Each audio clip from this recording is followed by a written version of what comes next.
She had been in the Navy for just over 11 years, and Petty Officer First Class Maya Cruz had learned to read the room the second she walked into it. The moment her boots hit the polished floor of the Coronado Command Center, she felt the familiar shift in atmosphere. It was the same feeling she got in the weeks leading up to a hurricane, that oppressive stillness before the chaos. The room was full of uniforms, mostly crisp khakis and dress blues, officers and senior enlisted from various commands, all gathered for a joint briefing on interagency cooperation.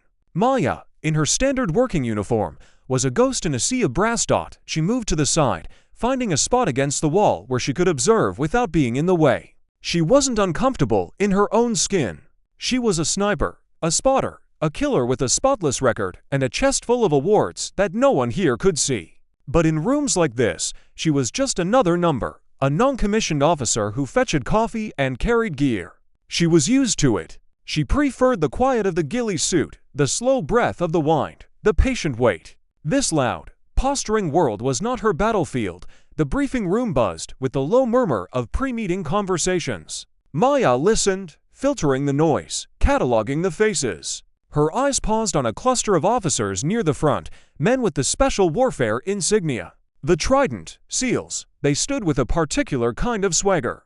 A casual confidence born of being at the very tip of the spear.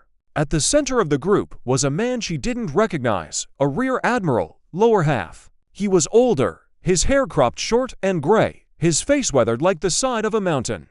His eyes were a pale, icy blue, and they swept the room with the cold assessment of a predator. He wasn't just a SEAL. He was a legend, the kind of man whose name was whispered in training stories. Maya didn't know his name, but she knew the type.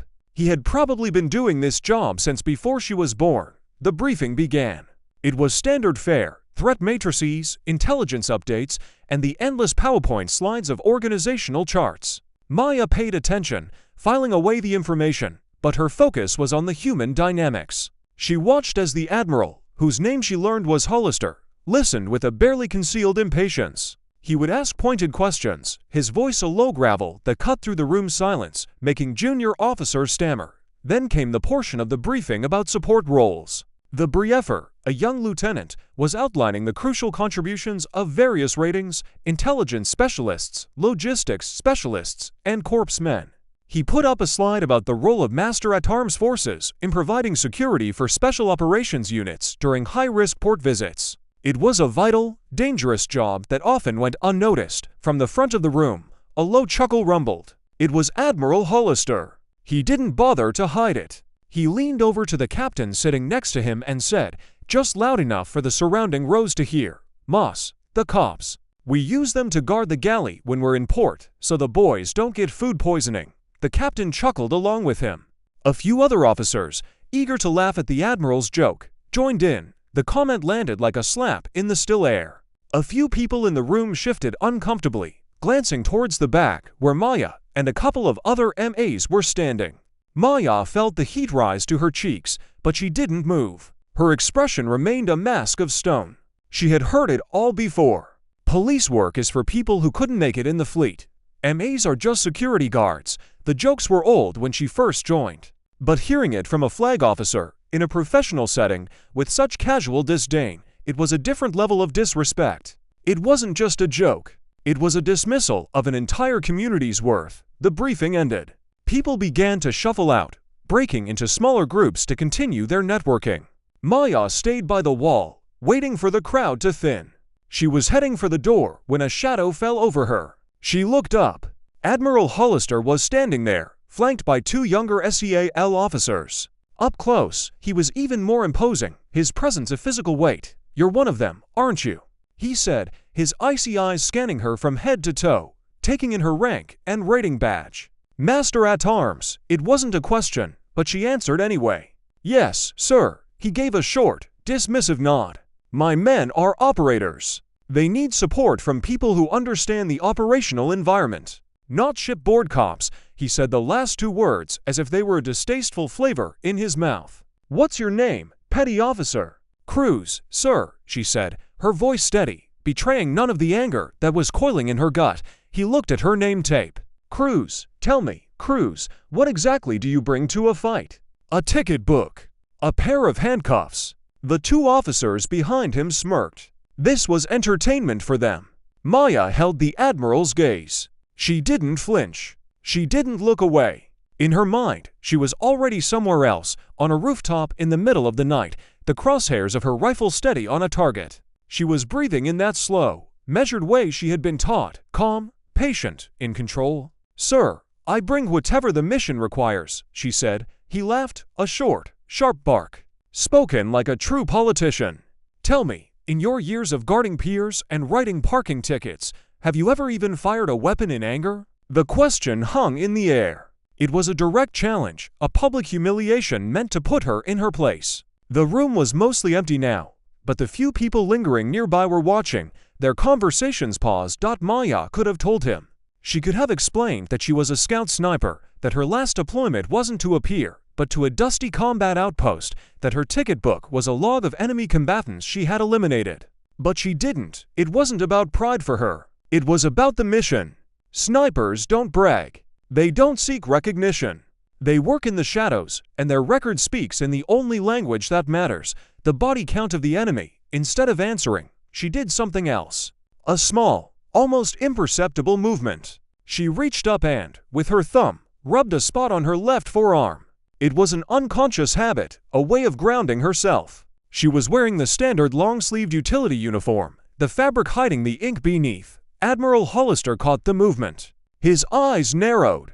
"Something wrong with your arm, Cruz?" "No, sir," she said. But her thumb kept rubbing. "Show me," he commanded, his voice dropping the mocking tone, replaced by the cold order of a commanding officer. For a second, she hesitated. It felt like a violation, like being asked to show a private part of herself. But he was a flag officer. She had no choice. Slowly, she rolled up the left sleeve of her blouse, folding it neatly above her elbow. The tattoo was revealed. It was a work of art, done in stark black and gray. It was a precision rifle, an M4OA3, rendered in stunning detail, its scope and bolt-action mechanism perfect. The rifle was wrapped in a scroll that bore the inscription in elegant script, "One shot, one kill." Below the rifle, nestled in the negative space of the design, was the unmistakable silhouette of a screaming eagle, clutching a trident in its talons. The emblem of a scout sniper. The smirk vanished from Admiral Hollister's face. It didn't just fade. It was wiped clean, replaced by a look of profound shock. His icy blue eyes went wide, fixed on the tattoo. He knew exactly what he was looking at. He had spent a lifetime in the spec war community. He had trained with and led the men who wore that symbol. It was the mark of the Naval Special Warfare Sniper Program. It was a mark earned by a tiny fraction of a percent of the Navy. It was his world. The two junior officers behind him stopped smirking too. They leaned in, their own eyes widening as they recognized the design. The silence in the room became a physical thing, thick and heavy. Hollister stared at the tattoo for a long, agonizing moment. Then, his eyes flicked up to her face, searching it as if seeing her for the first time.